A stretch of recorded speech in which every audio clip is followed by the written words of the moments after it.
Всем привет! Сегодня поделюсь опытом эксплуатации китайских шин Catchland. Марка у них CH268. Размерность 225/60/16. Купил я эти шины в 2018 году в серединке и поставил в середине лета. То есть откатался я на них 3,5 сезона. По пробегу получилось примерно 35 тысяч. Точно сосчитать трудно, но то, что больше 30 тысяч, это однозначно. Остаточная глубина протектора получается около 5 миллиметров. То есть еще на несколько сезонов, дай бог, хватит. Протектор шины, конечно же, явно шоссейный. Это не внедорожная резина. Общее впечатление об эксплуатации этих шин просто превосходное. Катался и по городу, и на дальние расстояния, и в дождь.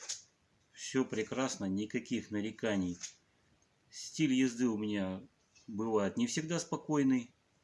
И на мокром асфальте ни разу не было впечатления, что она меня подводит, куда-то там уводит, несет. Никогда, ни разу. Балансируется на ура. Веса маленькие.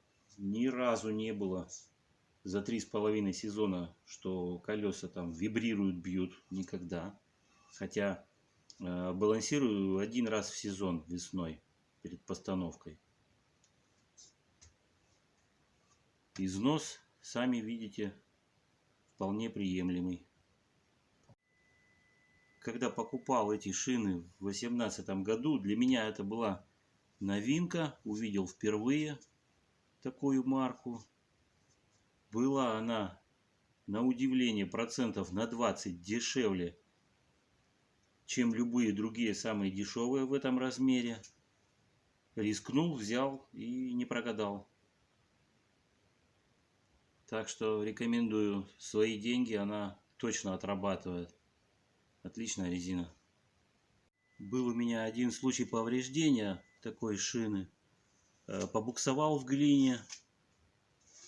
А потом увидел внутри, на внутренней части порез сантиметра 2 почти насквозь. Пришлось снять, заварить, изнутри поставить пластырь армированный маленький. И скажу так, что шина вполне ремонтопригодна. И горячей вулканизации хорошо поддается. И пластырь приклеился превосходно, зачищается превосходно. То есть с ремонтопригодностью тоже вопросов никаких не возникло. Так что рекомендую. Предыдущие шины на этом автомобиле были Michelin Energy Saver и Nexon корейский. Большой разницы не почувствовал. Все три шины ведут себя примерно одинаково. По торможению, на ощущение тоже разницы не нашел никакой. Обычно классическая шина ничем не хуже других дорогих брендов. Смысл переплачивать я не вижу.